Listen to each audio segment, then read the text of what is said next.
Welcome to the Habit-Based Lifestyle Podcast. Use the power of discovering new habits to create success in all areas of life. Body, fitness and nutrition, being, spirituality, passion and purpose, balance, marriage, kids and relationships, business, marketing, sales, leadership and systems. Transform your life by learning how habits work. And now your host, a husband, father, entrepreneur, trainer, coach, and warrior, Jesse Ewell.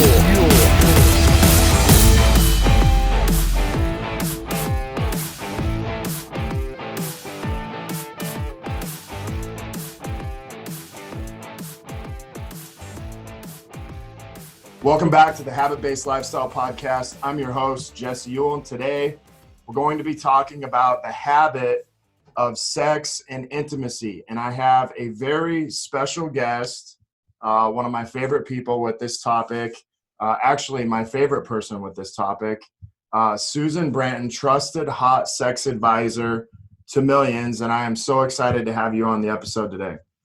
I'm so excited to think about sex and intimacy as a habit, Jesse. I like that. It is a habit. And the more that you do it, the better your life gets. So what better way to express sex and intimacy than through a habit-based frame? Yeah, I love it. So one of the first things is I kind of want to know about you is like, how did you actually get into this? Because I'm sure for as long as you've been doing this, you know, back when you first started, it wasn't a very popular topic to be out in the open. So how did you get started with this? It's really interesting how much people's willingness and openness to talk about sexuality has changed, but really only in California. Yeah. I think we are definitely leading the sexual transformation movement out here in Cali-town. And I know you just moved to the OC recently, and welcome to the state. I am also a transplant. I'm a Philly girl originally, and then I lived in Scottsdale for a decade. And I came to California, I came to the Silicon Valley in the early 90s to make my mark upon the tech world. I always was a little bit of a geek. And I was living in Scottsdale and I was 30 years old and I wanted to get married, and all the dudes there were super conservative. And I'm a bleeding liberal in social with regard to supporting people to express themselves how they want to be expressed. Sure. I'm into radical self-expression, I suppose. And I'm not talking politics at all. Sure. I don't talk politics. I don't talk drugs. I don't talk religion, because I already am freaking talking sex, right? Yeah. That's a big enough thing. So I was a tech entrepreneur, did a few amazing IPOs, lived in a mansion in Silicon Valley, had a powerhouse of a husband who was the inventor of Rhapsody, first online music service.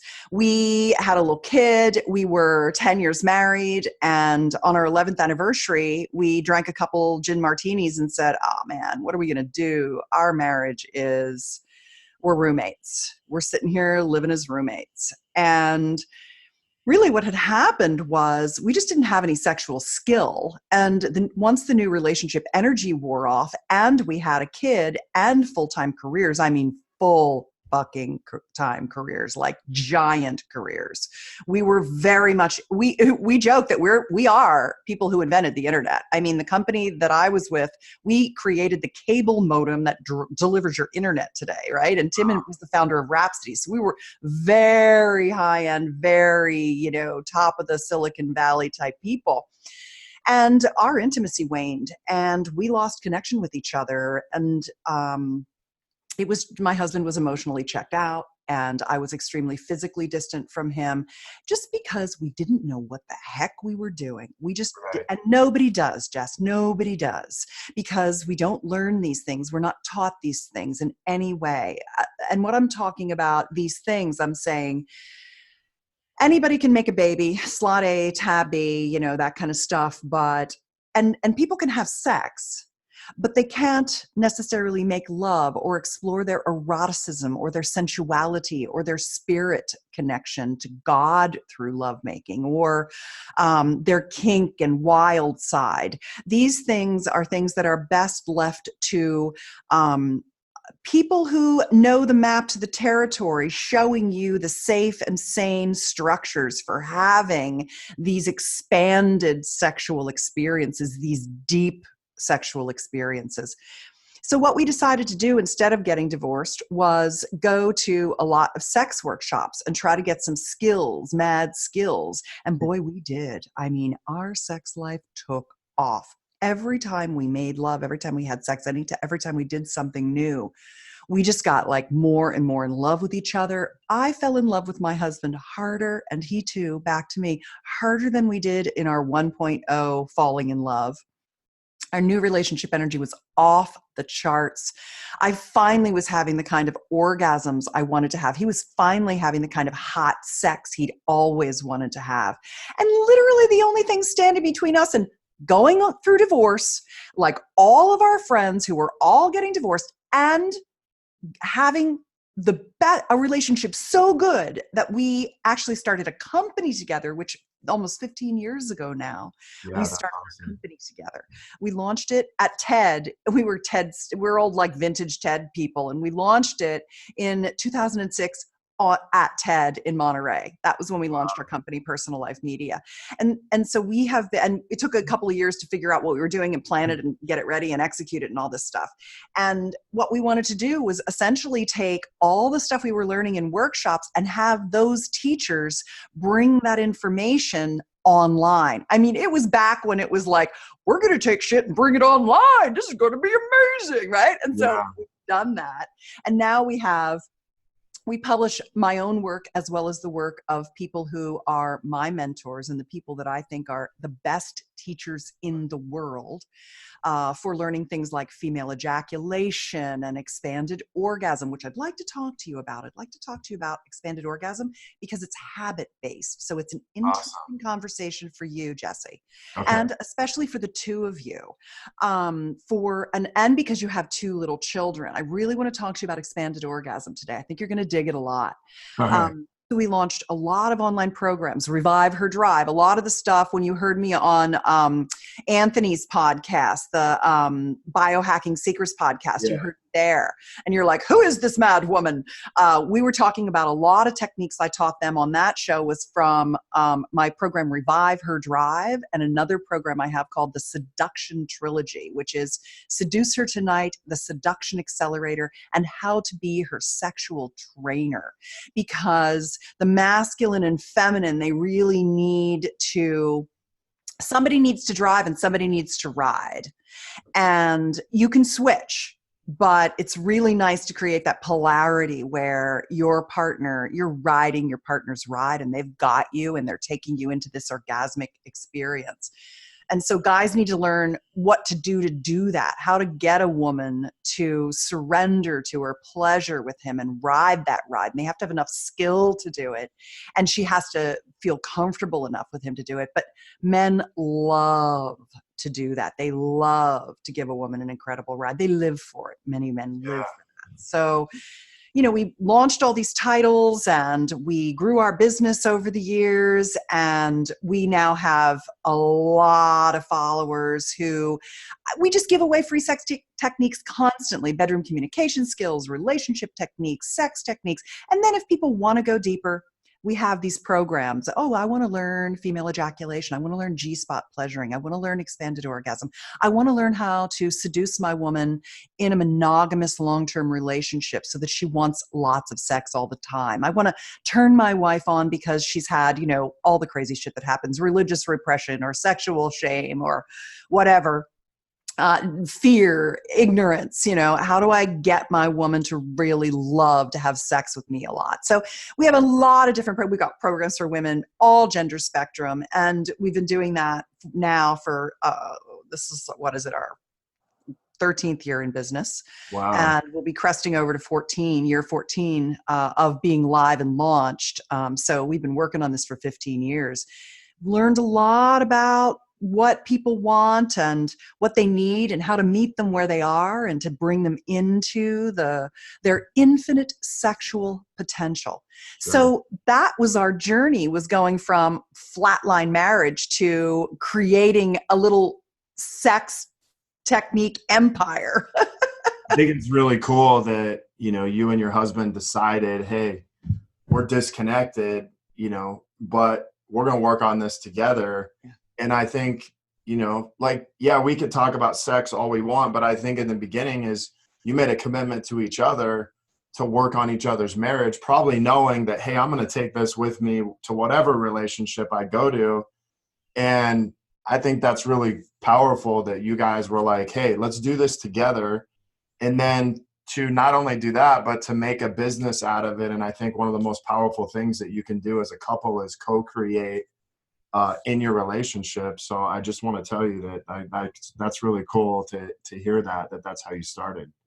Yeah, he and I get along so well in business. God, we're literally a match made in heaven, the two of us. He's the numbers guy, I'm the letters girl. He's the back end, I'm the front end. He's the analytics, I'm the how about if we do this crazy thing, We just get along so well. We're so symbiotic in our business. And that gives us the lifestyle. I mean, we worked from Europe for a month this summer and everything was perfectly good. And we've got a great team, man. We run our international business on Asana and Slack. And, we are a highly functioning, excellent company where we think about ourselves as a family. Our whole team, we run a family business, which meets my values also, that we take care of everybody like family, and we feel that way. We live our lives together over the years. Many of our team have been with us for well over a decade. So it's just nice to have that deep, long continuity and purpose. We're a purpose-driven business. Our passion is passion.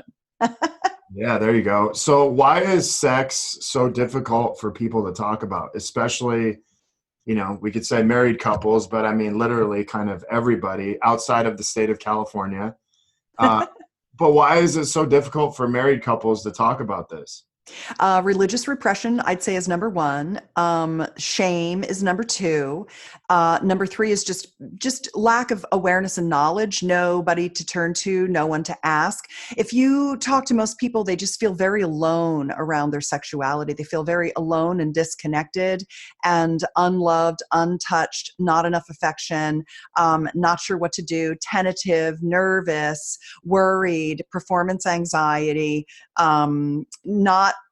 not terribly comfortable with their own desires, all that stuff. So it's super hard for people to talk about. For Tim and I, the reason we could do it is we had everything to lose. So we had to get really honest with each other.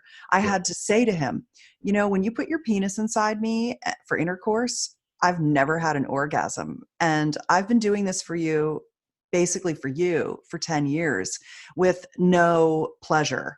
And I don't want to do it anymore. I can't believe that people think it feels good, because it just takes my energy down. It's like your penis is a blunt instrument that I would rather just use a vibrator and have an orgasm, because it's no good to me.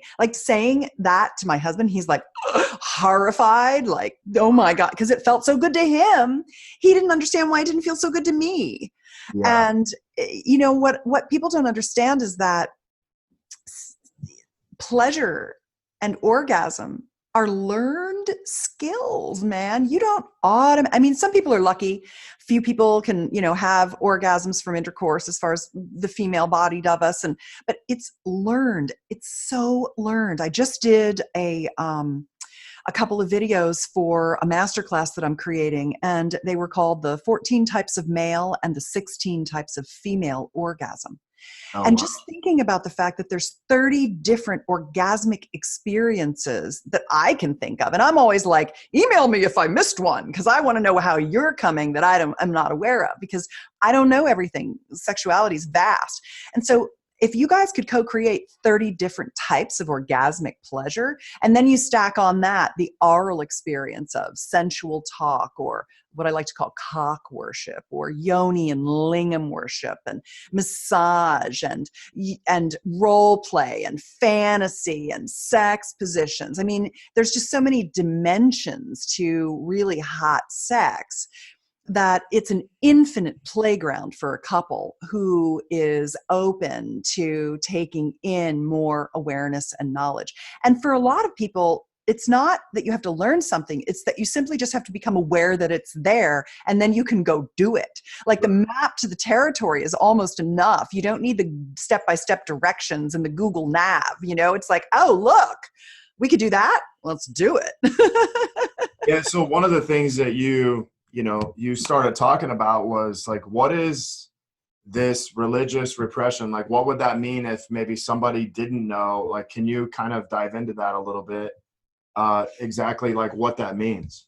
Well, a lot of people are told, sex is only for making babies, or sex is dirty, or you're dirty, or those are nasty thoughts, or don't touch yourself, or any number of negative programs that are run. You need to stay a virgin, or he's unclean, or you could get an STI, or there's just so much negative programming around sex. When you're little, your mom and dad aren't saying to you, your dad and I, we just love to be together. He just makes me feel so good. We have such a special connection. We really enjoy just holding each other and being close and loving each other. And, sex is so pleasurable. And when you're ready, I want to make sure you understand how everything works. And I want to tell you exactly how the genitals work, and how to pleasure each other, and what to do if you get nervous, and how to understand what your boundaries are, and how to keep your heart and body safe. But I really want to encourage you to fully explore your sexuality, because it's one of the most beautiful things about being alive on this earth, that having your family, your friends, eating, moving your body, dancing, lovemaking is one of those most gorgeous parts of our existence as Homo sapien, this little animal on this planet in this time.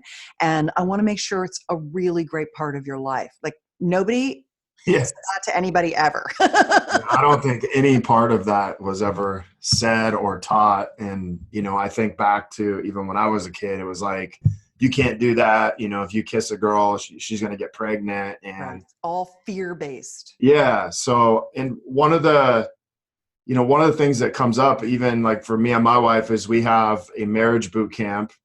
I know. I want to hear about it. Yeah. So what often comes up is like, hey, we have sex all the time, or like 2-3 times a week. And people think, hey, just because we have sex, it means that they're like connected. But then it's like, okay, well, are you having intimacy, which is kind of beyond that? And, a lot of people are like, well, what is that? And so it's like you said, hey, sometimes guys are like, well, we have sex 2 or 3 times a week, but it's basically like vaginal masturbation. Right. And, I think that's an important topic, because for couples is like, if it's a transfer of energy, and if it's a selfish energy, then I'm not doing anything for my wife or for the spouse. And so it's really just a selfish transfer of energy. And like, sometimes the woman's left like feeling empty, Yeah. So. Well, I think very good things about people. And what I like to do is I like to have the frame that everyone's doing the best that they can do, and that husbands generally are not trying, they want their wives to have incredible pleasure. Right. Generally, men are biologically driven to give their woman incredible pleasure because they're competitive with other men, and they know that if they don't, then she'll find someone else. Many men, for a large majority of men, their biggest fear is that she will cheat on them. And so it's kind of almost this survival, subconscious, okay, or even unconscious fear. They don't even necessarily think it, but it definitely drives them. And yet you look at pornography, and it's mostly men watching it now. And there was an article in Time magazine that quoted some research where they did a spot check of 300 random segments of a porn video, of all different porn videos, 300 different porn videos, and 96% of them were degrading to women. So Wow. here you have the porn industry preying on men today, and men have such a high sex drive. They're using it as a masturbatory tool. And yet all of the imagery that's flooding their brain is degrading. And then they have to rationalize that with the mother of their children and, all of that. And Yeah. so modern day man is in, I think, a very difficult situation right now. I don't think it's ever been more difficult for a modern day man. And add to that their wife is often a full-time breadwinner. So she is now finding her power in the world. And she has a lot of masculine energy she brings back, which also marginalizes the relationship in some ways. If that's brought into the bedroom, it makes it more difficult because you need that polarity. You need that masculine, feminine magnetism to happen. Right. And so, man, I do not envy men. And I'll tell you, they're not mean, and they mean the best, and they want to do the best. But where do they go to get the information? You know what the biggest problem is? Facebook and Google don't let me advertise my passionate lovemaking techniques, because for Facebook and Google, it's all sex is bad. It's like all guns are bad. All sex is bad. They lump me in with everything else. There's no body determining whether my beautiful heart connected conscious lovemaking techniques should be advertised where someone else, there's nothing available to me. So I have difficulty even getting traffic to my beautiful work because of just being in the category that I'm in. Wow. Yeah. I mean, I come from fitness industry where I own my 2 gyms, and you couldn't talk about losing weight, couldn't talk about anything. And so you had to be like, hey, come to my gym. And it was like, you had to really figure out ways around that. And I'm guessing yours is probably even more polarizing, that you can't say anything about sex or, anything, or you won't get anybody to look at your stuff. So. Well, on my YouTube video yesterday, I have I dress up in crazy costumes and I do YouTube videos because I just think it's fun to wear sexy costumes and teach sex. Like, I don't want to be a trusted sex advisor. I want to be a trusted hot sex advisor. Yeah. I think being hot and expressing your sexuality is one of the things that I like about who I am and what I model, is feeling I'm the CEO of my company. I'm also the face of my brand. And what I want to stand for is a strong, intelligent woman who loves to be sexually self-expressed and also loves to surrender in the bedroom, as well as be, the switchy one and completely pleasure my husband and I just want to have the full spectrum of all the things that anybody wants to be. I want them to have that. So I feel like if I can express that, I am someone who is standing for exactly who I am. And when you are in your happy moment, and for me, dressing up in lingerie and teaching sex techniques is like my happy moment, I feel like that just lets other people know, find your happy moment and be that thing that you're meant to be. But I did a video, and I want to say my YouTube channel, if you just go to betterlover.com, you'll find me, because if you forget my name, but you can remember you want to be a better lover, right? So just Google Better Lover and you'll find my YouTube channel. And I have a video that I just put up there with a friend of mine, Tim McHale, who I've been friends with for 25 years. And about a decade ago, he slipped on ice while he was on a jog and he broke his back and became a paraplegic. Wow. And he was suicidal. He wanted to kill himself. He was miserable, but he came through it, and he went on to go on Match.com and he started dating, and now he's totally in love, and he's having, he says, the best sex of his life, even though he's literally below the belt. Nothing moves. There's nothing going on. He doesn't have erectile function. Of course, nothing moves below the belt. Wow. And he said that this is the best sex he's ever had. And somebody wrote on my YouTube channel, "You're disgusting. I'm reporting you," for talking about a guy who had a disability and came through it and had a great sex life. And I'm like, all right, see, there's just freaking censors everywhere. Here I am recording an inspiring story of hope, because it's not being paraplegic. It's people don't go out because they're ashamed of their penis size, or they've been shamed by someone in the past. Like betrayal, cheating, shame from other people literally ruins people's lives, and they never date again because they can't get over it. They can't let go of it. And so I want to have these inspirational stories that are like, look, no matter what the odds, someone wants to love you. There is a person out there there are many people out there for everybody. Don't let these things hold you back. And somebody freaking reported me for that. And I was like, yeah, and I would guess that they had something major happen to them. Yeah. So it triggered them into doing whatever. And I always think of, like, a lot of times the people who complain the most or turn you in the most are the ones that need the most help. Yeah. And that's just their way of like dealing with it. But I spend 25 grand a year producing those videos. And if my YouTube account gets shut down because someone reports me because I was trying to give a story of hope, that's very unfair. You know what I mean? Like, I just get the worst of people's shame. Yeah. So I have to hold a big container for people. So yes, you're absolutely right. What did I do about that? I changed the title of the video to something that maybe I thought was less, I don't know. I had such a positive attitude about it, but then I realized, okay, people are confronted by this. Let's adjust it to an inspiring story of hope. Sex with disability, an inspiring story of hope. And maybe that will be something that will not trigger people, because that's the thing when you do what I do. I don't want to trigger anybody. I want people to move toward, not away. Yeah, and I think sometimes by triggering people, they are going to move. Just sometimes some may move away, but a lot of times they'll move forward. And I think you make talking about this super comfortable to where someone doesn't have to feel alone. And that's one of the things I really appreciate. Let's talk about, I think we're going to talk about orgasm. Yeah, let's talk about orgasms. So let's talk about how a man can, improve with his wife, or performance with his, woman, whoever it is. Let's talk about that. Okay, so you want to know how a man can give a woman more incredible orgasmic pleasure? Yeah. Okay. Well, there's a couple things. One, you have to understand that the woman being estrogen dominant, there's a couple things to know about women that wouldn't necessarily occur to you as a man.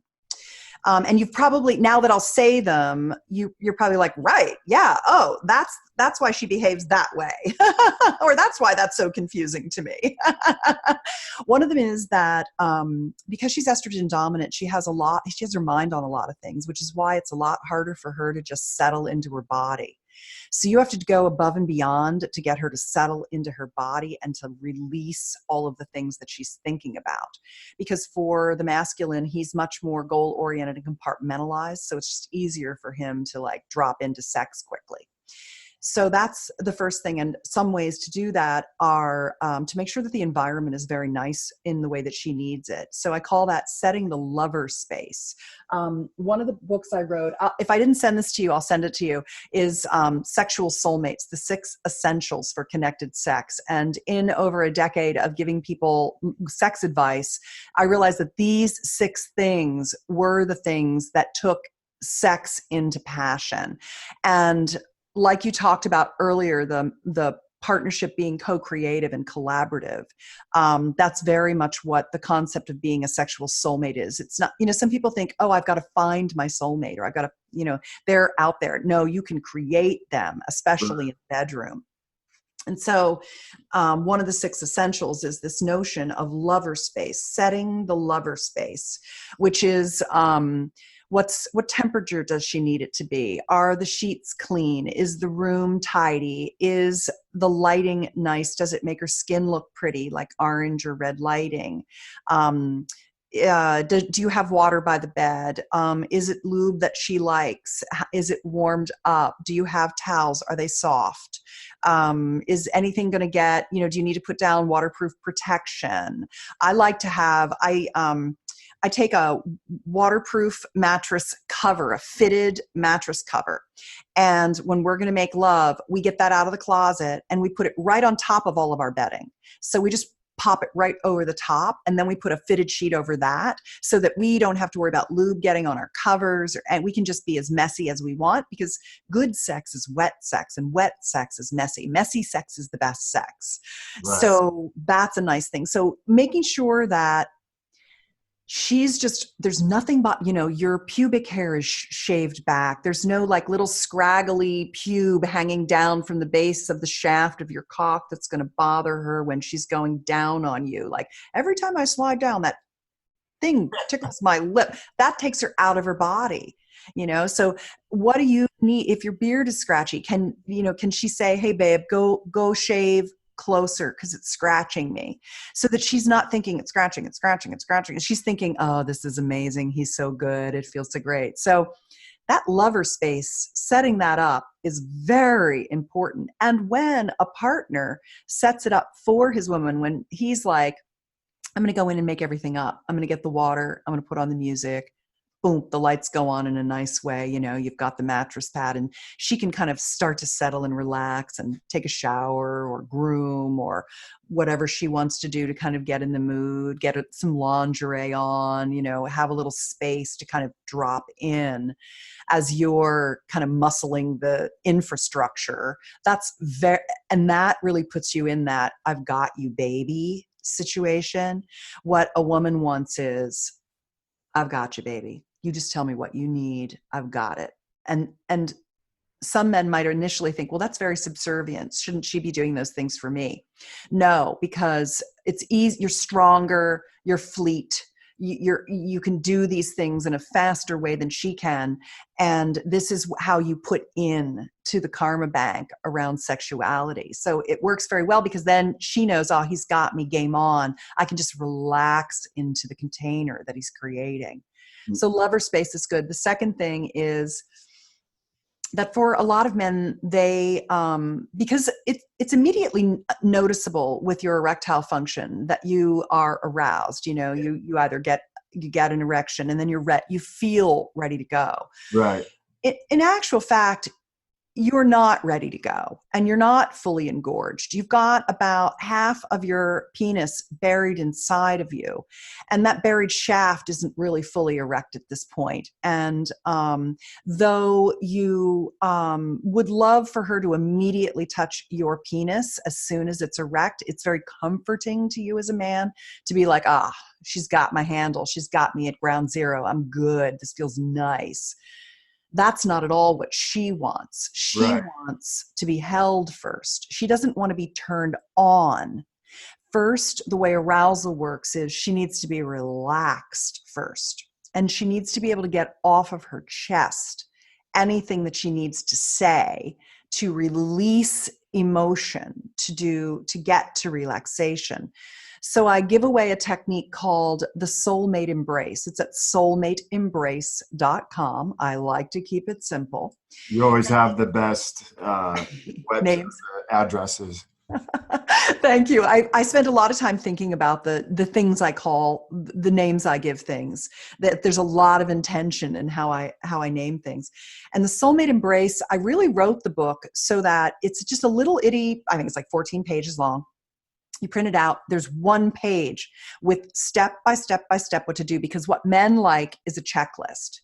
Women like the stories around things. So the checklist is padded in story, but the checklist is one page you can print out and give to your partner so that they can follow it.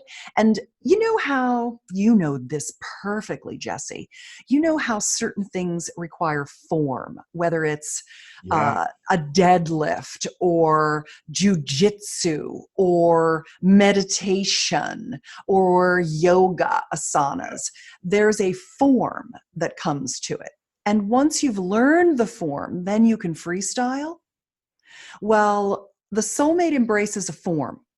Okay. And the reason it's very specific step by step is that if you do it in the way I say, it's going to take 3 or 4 times to hold your woman in the way that I explain, because she's going to have a hard time settling into it as well, because you're holding her. I'll tell you what it is so that you can, you lie down clothed. Cotton clothing are nice because you don't want to sweat next to each other. You lie down in bed, you open your arm and she lays in your arm. If you've got those gorgeous shoulders like you do, Jesse, she could lay right on your shoulder. I mean, you've got the arms to hold a woman like I've never seen. You've got fabulous upper body.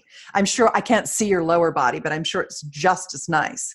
And she lays against that beautiful pillow of your shoulder, and you put your arm around her and you can hold her across her wings or across her middle back or across her lower back, whatever feels right, whatever your body dynamics are. And you can move that arm, you can move this arm, but you're holding her close. And what you're doing is you're trying to get her to slow her breathing down. So you're breathing her, you're using intentional breath, and she's following along with you. So you've got to minimize the depth of your breath because your lungs are bigger, and you've got to breathe her to her slow breath. So you're breathing her and she's following along. And you want her to really relax and let down. And when she starts to relax, you want to allow her to speak any things that she needs to speak and just listen. This is not a conversation. This is just I need to tell you some stuff that's been on my mind. This is what we need to do. And then she'll get that out. And then she'll relax a little bit more. And often what happens when the masculine holds the feminine is that when he feels her,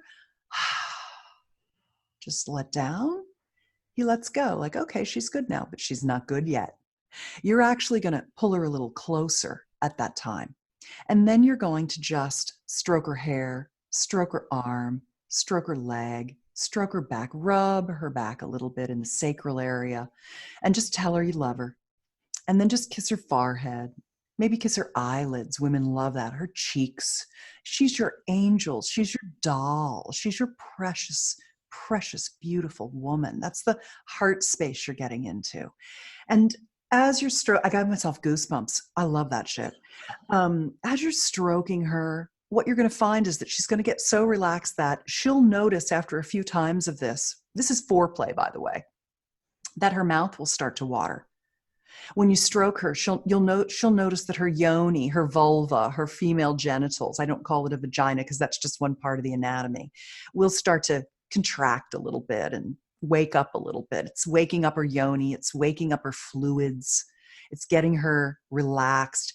And all of a sudden, she's going to start touching you. And she's going to start feeling your body and how good your body feels to her. Your hardness and her softness are such a joy together.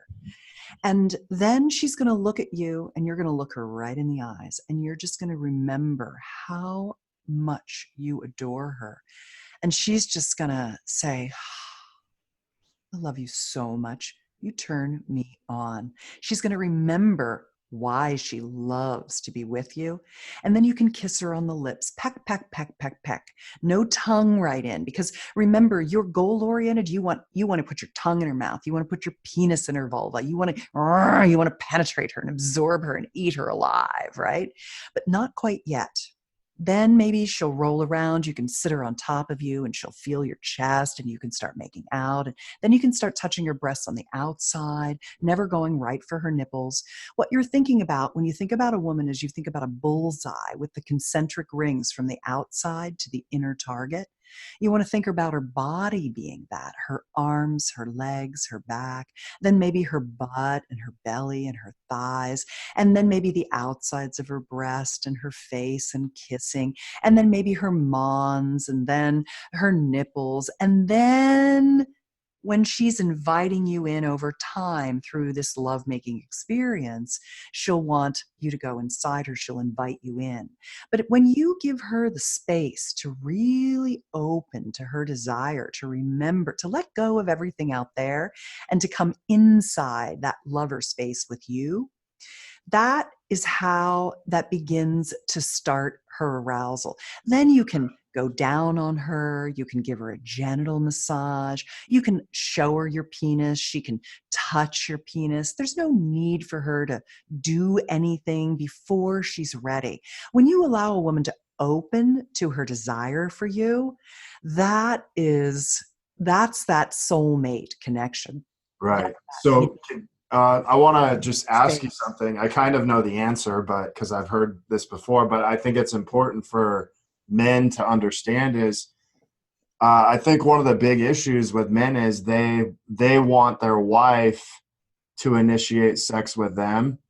And even a lot of the people I coach in marriage boot camp, they're like, dude, I want my wife to initiate sex with me. And I'm like, well, I don't really think that's her place. And based on what you just said, then that would make a lot of sense why they don't, is because, you know, we're constantly ready. It's like, hey, do you want to have sex? It's like, yeah, okay, let's go.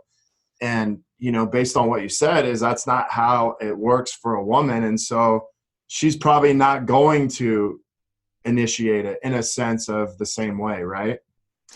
Well, there's two things. Men really want to know they're wanted. They Yeah. don't want to force themselves on their woman. And so if she would initiate, he would know for sure that he wasn't talking her into something she didn't want to do.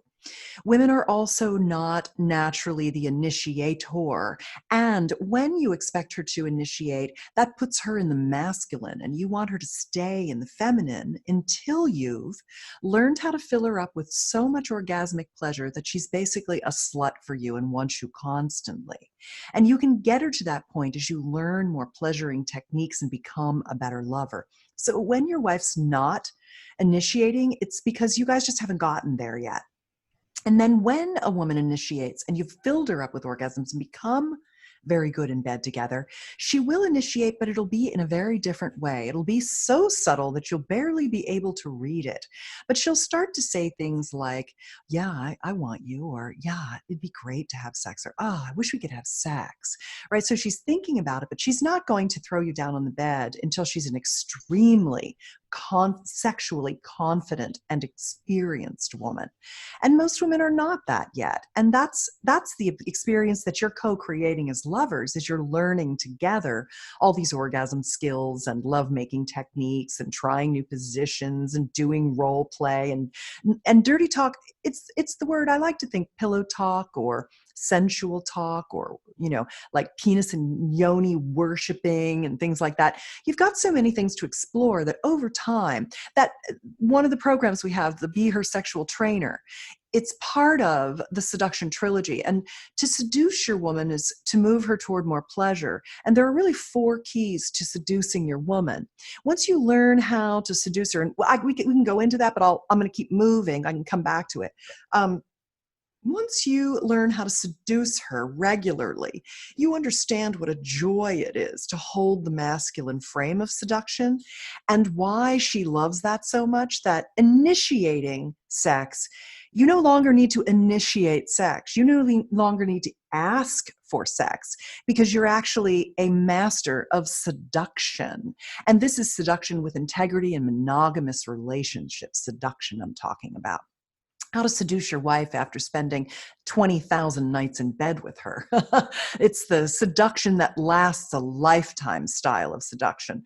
And so once you get good at seducing, she's in the slipstream of desire. She loves to have sex. It's satisfying for her. She doesn't have any performance anxiety. The shame is gone.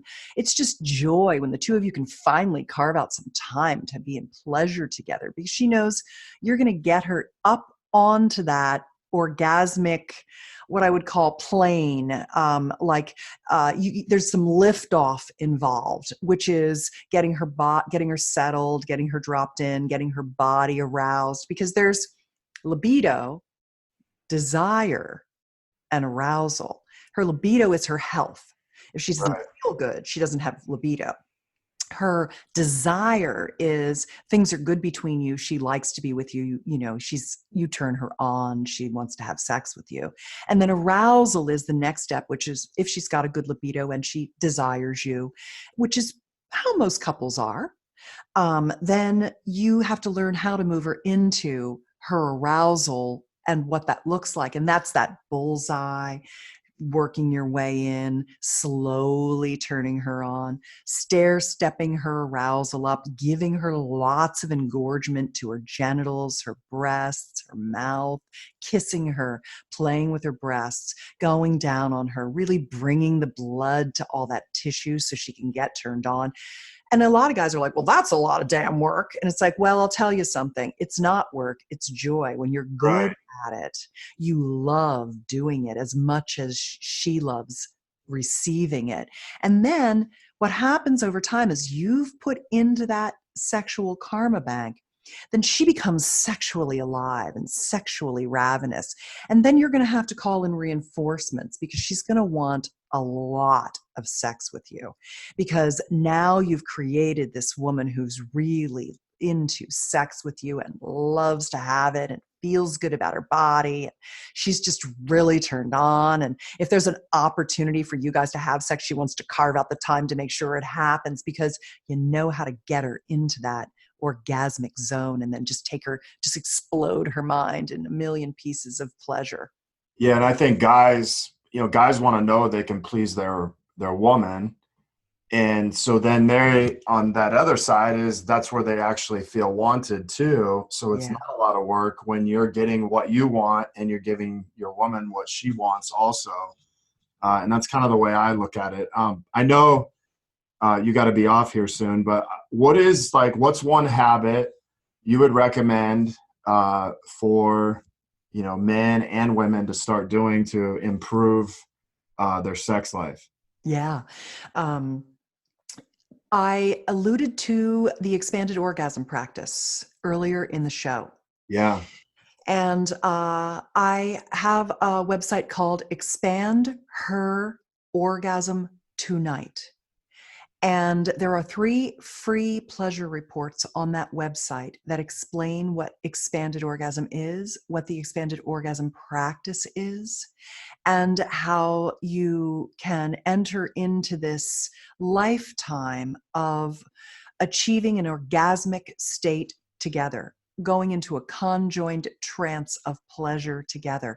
It's a clitoral stroking technique that you might have heard about: orgasmic meditation or deliberate orgasm or extended massive orgasm. It's a clitoral stroking practice. And have you heard of those things? Any of them? I've heard about, if you're talking about like the multi-orgasmic man, the book, I've heard you talk about a few of them, but yeah, This is not a Montauk Chia technique. This is a technique that comes from California, a place called Moore University, and it was developed in the 70s. And essentially, you lay down in bed together, and you can do this to each other. It also works on the penis as well as the clitoris. They're basically homologous. They're the same tissue. And it's a very light stroke that allows you to take a woman into an orgasmic moment of time and then stretch that orgasm out over time, like stretching taffy, or creating a ripple in the quantum field, if you will. It's like such a interesting clitoral stroke that with your fingertip that you take her up into a climax, but that moment of climax actually just keeps going and going and going, like she doesn't fall off the cliff, if you will. And then when she does, you rest her and take her up again, and it's an even more intense orgasm that you can go even longer and longer. I can come easily for an hour straight, where I'm just stacking and expanding orgasms with my partner. And that didn't take us that long to learn. The first maybe 6 months of learning the practice, I was coming for over an hour. It's tiring to come that long sometimes. You have to be well fed. It has to be kind of, you do it in the morning type thing.